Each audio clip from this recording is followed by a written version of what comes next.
క్విన్లన్ friend అనమాట. క్విన్లన్ తన friend ఇద్దరు లవ్ తన పేరు. ఇద్దరు కలిసి నాకు ఏం కావాలని అడిగితే నేను బాయిల్డ్ ఎగ్ అని చెప్పాను. చేస్తున్నారు ఇద్దరు సపరేట్గా. ఇక్కడ న్యూజిలాండ్లో వచ్చేసి అన్నీ ఉంటాయి. గర్ల్స్కి సపరేట్గా, బాయ్స్కి సపరేట్గా, అట్లా ఎవరికి ఇంట్రెస్ట్, పిల్లలకి ఎవరికి ఏది ఇంట్రెస్టో అది ఆడుకోవచ్చు. క్విన్లన్ నాకు ఇంట్లో హెల్ప్ చేస్తాడు. అక్కడ రియల్గా చేస్తున్నట్టు ఫీల్ అయ్యి చేస్తున్నాడు.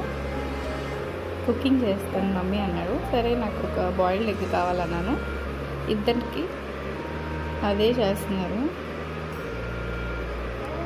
ఏమేమో తెచ్చుకుంటున్నారు, ఏమేమో అందులో వేస్తున్నారు.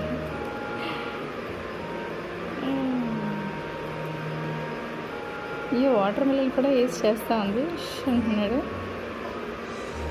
స్టవ్ ఆఫ్ చేసేసారు.